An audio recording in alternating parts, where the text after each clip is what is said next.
Udah keluar pengumumannya. Congratulations on passing your first take. Wih, cuma 10.543 orang. Kayaknya yang kemarin daftar itu sekitar 35 ribuan orang deh. Wih, keren banget dong, Masya Allah. Berhasil menyisihkan 25 ribu orang. Coba ya, aku lihat ada nama si ini nggak ya?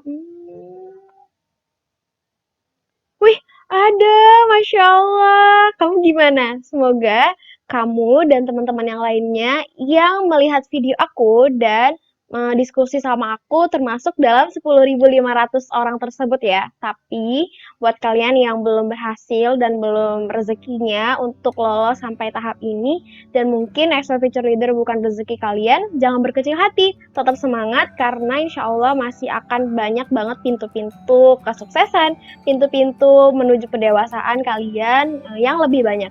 Nggak cuma extra feature leader aja. Jadi tetap semangat ya. Nah, buat teman-teman yang udah lolos dan termasuk dari 10.500 orang tersebut, jangan seneng dulu karena kalian akan lebih banyak lagi perjuangannya dan persaingan semakin ketat. 35.000, cuman 10.500 orang yang kepilih. Keren banget. Jadi kalian harus kencangin ikat kepala kalian dan kalian harus lebih banyak prepare serta berdoa juga. Jadi usahanya ada dan doanya juga ada, nggak cuma usaha doang, ya kan? Nah, sesuai dengan janji aku bakal ngasih hari ini cerita-cerita sedikit dan tips and trick tentang GMAT dan English Test. Udah banyak nih dari kalian yang gak sabaran dari kemarin, Kak gimana dong cara GMAT and English Test? Terus gimana sih Kak GMAT? Kakak ada gambaran gak soal yang stage kedua ini tahapnya kayak gimana?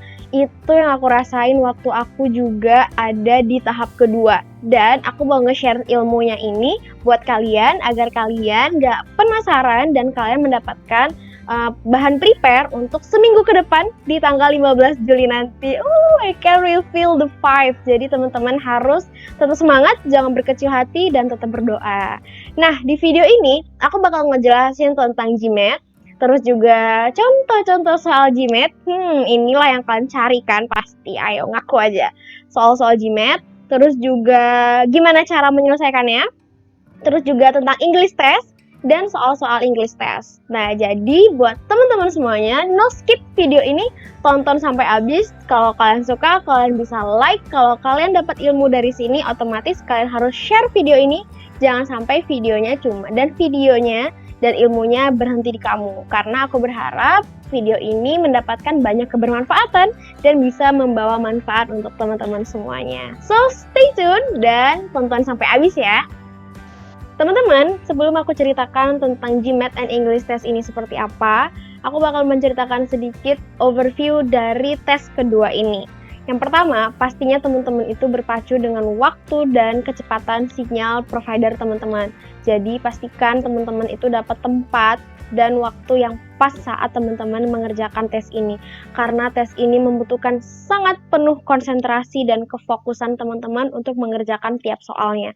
Kalian akan mengerjakan 2 section soal, guys. Kalian akan menyelesaikan English Test dan akan menyelesaikan GMAT Test. Jadi, perlu persiapan yang matang untuk tes ini. Bisa persiapan tersebut dari bahan, mencari bahan seperti apa GMAT and English Test-nya, terus juga persiapan kesehatan teman-teman. Jangan dipres banget, akhirnya teman-teman sakit dan nggak fokus untuk mengerjakan tesnya. Terus yang ketiga, tempat dan waktu, seperti yang aku bilang tadi. Dan jangan lupa sarapan, jangan lupa banyak berdoa. Itulah persiapan yang harus teman-teman siapkan untuk tes di tahap kedua ini. Nah, aku bakal menceritakan sedikit tentang English Test-nya.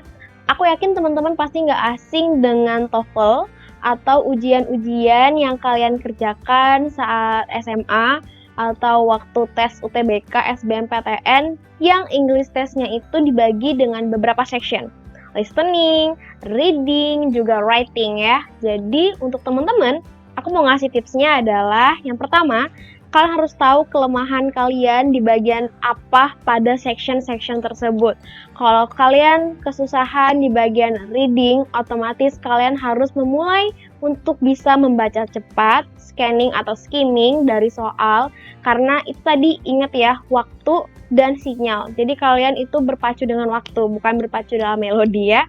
Jadi kalian berpacu dengan waktu, kalian harus bisa mendefinisikan apa teks itu, bisa juga menentukan tujuan itu apa, atau reverse to dalam beberapa kalimat itu kemana gitu. Jadi harus benar-benar kalian bisa membaca skimming dan scanning. Itu yang pertama.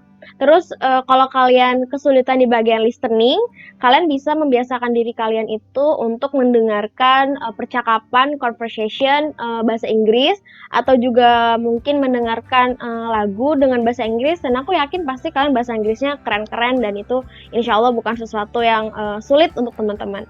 Nah, kalau writing di bagian biasanya itu banyak di struktur. Kalau kalian lemah di sana, otomatis kalian harus belajar di bagian struktur. Aku bakal ngasih rekomendasi channel YouTube nanti untuk belajar struktur itu yang tepat dan cepat kayak gimana. Semoga itu bisa membantu ya. Jadi teman-teman harus membiasakan diri sebelum nanti hari H kalian tes di tanggal 15 Juli. Aku tahu dong tes kalian kapan, makanya aku persiapkan video ini. Semoga di waktu seminggu kalian mempersiapkan bahan-bahan tersebut, video ini bermanfaat ya buat kalian. Nah, itu di bagian English testnya. Jadi, kalian harus membiasakan hal-hal tersebut sebelum kalian melaksanakan tesnya. Aku nggak perlu ngasih contoh soal, karena pastinya kalian udah banyak banget dapat referensi soal TOEFL itu seperti apa.